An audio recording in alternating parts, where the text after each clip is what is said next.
Teachers के लिए इससे पहले हमने ये बात की कि आईसीटी की सिग्निफिकेंस और रेलेवेंस बच्चों के लिए क्या थी। अब हम ये डिस्कस करेंगे कि इसकी सिग्निफिकेंस टीचर्स के लिए, for more specifically early childhood teachers के लिए क्या सिग्निफिकेंस है।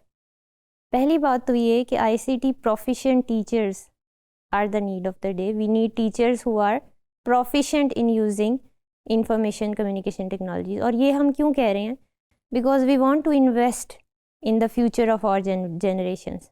और इन्वेस्टमेंट तभी होती है कि जब इन्वेस्टमेंट के लिए हम कोई ऐसा फैक्टर चूज़ करें which we know that will produce benefit in the future. अगर हमारे टीचर्स प्रोफिशिएंट नहीं होंगे इंफॉर्मेशन कम्युनिकेशन टेक्नोलॉजीज़ में, they will not yield results and they would not produce such students who are able to survive in the digital world. Secondly, एक चीज़ हमें देखनी है कि टीचर्स के लिए आईसीटी के रेफरेंस से 2 स्टेजेस हैं। एक है अबाउट आईसीटी और दूसरी है through ICT.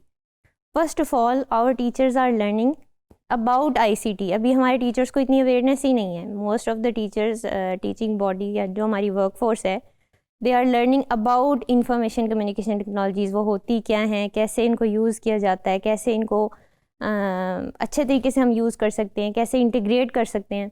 So they are not as proficient, they are learning the about part. हमें ऐसे टीचर्स की ज़रूरत है जो अबाउट पार्ट के आगे they level up and they go to the through part, means they use ICT through, means they teach through ICT. They use it to teach the little children. They use it as a tool. और use आप तभी किसी चीज़ का अच्छे से करेंगे जब आपको उसके बारे में कोई इन्फॉर्मेशन होगी। So this lack of information we have to fill that gap. और वो गैप मैंने पहले भी आपको बताया कि digital divide is a big factor and we have not provided access to technology. We have not access to Wi-Fi connections, or we have not enough mobile phones to on a massive scale. So we need those changes to go to the through stage of ICT. Means to teach through ICT, we have to go over the about stage. Then ICT should provide opportunities for the teachers, and teachers should make use of it to enhance the learning experience and minimize the distractions. अब ICT itself बाज़ औक़ात एक distraction बन जाती है, because हम देखते हैं कि कई दफ़ा ऐसा होता है कि रोड क्रॉस करते हुए people are distracted by using their mobile phones, or while driving they are using their mobile phones. So we are using it more as a distraction. और classroom में भी अगर आईसीटी इक्विपमेंट प्रोवाइड किया जा रहा है बच्चों को, तो इस बात का ख्याल रखना ज़रूरी है कि they are not distracted by it, rather they are focused on doing something very purposeful, very carefully designed by the teacher, और very carefully tailored to the needs of the curriculum. So this is very important.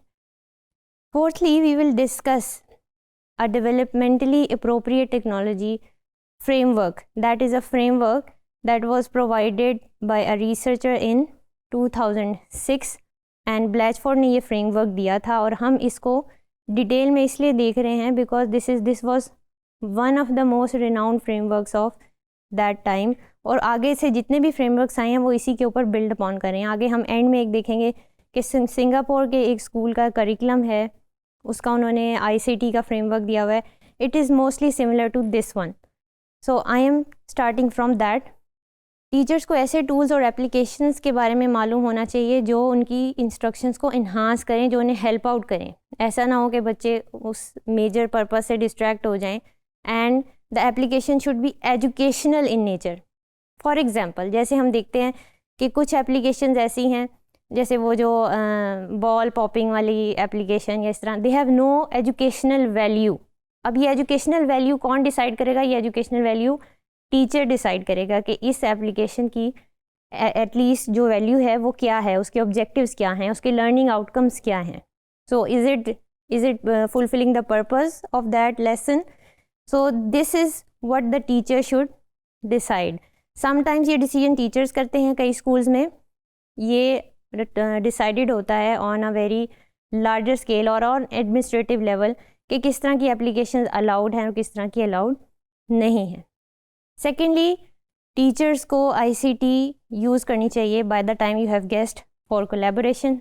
और collaboration की बात हम बार बार क्यों कर रहे हैं, ये इसीलिए कर रहे हैं because it is a very very important part of the 21st century skills, that you are able to collaborate and you are able to do work and you are able to get along with other people.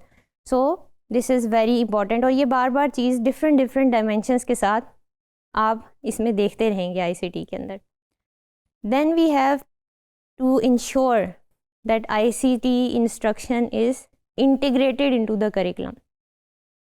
कभी कभार ऐसा होता है कि हम curriculum को deliver करते हैं और बच्चों को information communication technology as a reward के तौर पे दे रहे होते हैं। फॉर एग्जांपल आपने लेसन डिलीवर किया and the children are given a incentive कि if you complete this and this task you will be given permission to play this video game for this time और you will be able to play this. अब यहाँ पे क्या problem हो रही है, बेशक वो वीडियो गेम रेलिवेंट हो लेसन के साथ, बट यहाँ प्रॉब्लमेटिक ये बात है कि हम ICT को इस तरह से इंट्रोड्यूस करवा रहे हैं जैसे कि वो एक इंसेंटिव है। That should not be the case. ICT को एज अ टूल के तौर पे इंट्रोड्यूस करवाना है। और अगर हम इंसेंटिव बेस्ड लेसन्स डिज़ाइन करते रहेंगे so we will not be able to achieve those purposes which we want to through ICT for early childhood. फिर उसके बाद ICT एप्लीकेशंस इस तरह की होनी चाहिए जो टीचर को इंश्योर करना है कि दे शुड सपोर्ट प्ले। और इसकी सिग्निफिकेंस ये है कि ICT applications do support role playing, they support new forms of action, new forms of understanding of the world. और इस तरह से हम इसको इंटीग्रेट करें अपने इंस्ट्रक्शन के साथ कि ये आगे बच्चों के लिए फ़ायदा मंद साबित हो। किस तरह से साइंस के अंदर, मैथ्स के अंदर, लिटरेसी के अंदर, जैसे अभी हम बात कर चुके हैं कि किस तरह से इंटीग्रेशन की जा सकती है। एक और बात जो हमें देखनी है और इसका ख्याल भी रखना चाहिए वो ये कि the child should be in control of the technology. अब ऐसा नहीं होता, हमारे स्कूल्स में ऐसा बहुत कम होता है। मोस्टली क्या हो रहा होता है कि the teachers are in control of the technology and this is a very advance stage. अभी मैंने जैसे बताया अभी हम अबाउट स्टेज के ऊपर ही हैं। We are not using it as a tool. अभी हम लर्न कर रहे हैं ICT क्या होती है और किस तरह से वर्क करती है। लिहाजा this is a later stage where children are very independent to use the applications. They are guiding their own learning, they are guiding their own progress of their learning। और ये चीज़ उस वक्त आती है when we have a proficient ICT trained teacher। तो लिहाजा ये control बहुत ज़रूरी है। और ये कंट्रोल इसलिए ज़रूरी है because we want early childhood children to become independent learners। और वो independent तभी होंगे जब हम उनकी डिपेंडेंसी टीचर से और इन चीज़ों से, इन गाइडेड किस्म के इंसेंटिव से हटाकर उनको रिस्पॉन्सिबिलिटी देंगे। उनको ये बताएंगे कि this is your application, this is your tool and you have to use it to achieve some objectives. Then the application should be transparent and intuitive. इन ट्रांसपेरेंट इंट्यूटिव से क्या मुराद है कि टीचर्स शुड इंश्योर कि जो भी tool वो use कर रहे हैं वो बच्चों के लिए ईजी टू यूज़ हो, बहुत ज़्यादा कॉम्प्लेक्स ना हो।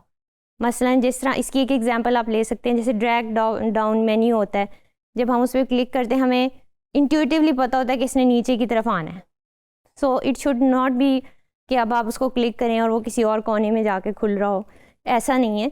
You should be designing and you should be applying those applications which are user friendly और इजी टू यूज़।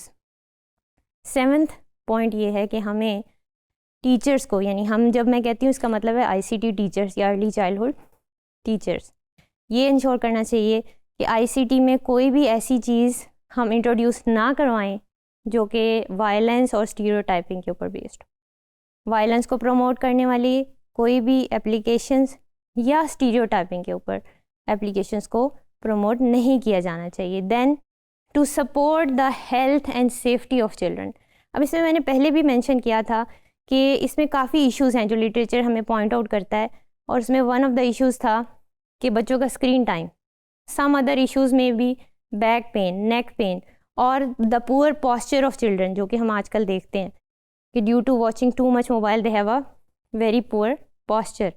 तो आपने देखा होगा कि ये सब मसाइल हेल्थ के, फिज़िकल, सोशल, ये इसी वजह से हैं।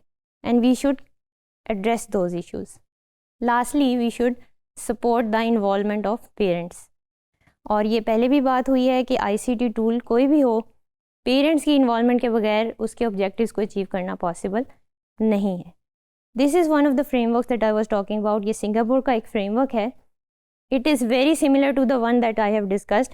लेकिन जस्ट टू प्रूव कि देखें यहाँ पर ये भी यही बातें कर रहे हैं कि it should be integrated in the curriculum. दूसरा गाइडिंग प्रिंसिपल है कि इसको टीचर्स अपने इंस्ट्रक्शन के साथ किस तरह से इंटीग्रेट करें. और तीसरी चीज़ ये है कि फर्दर कम्युनिटी को किस तरह से इन्वॉल्व करना है इस इंटीग्रेशन में.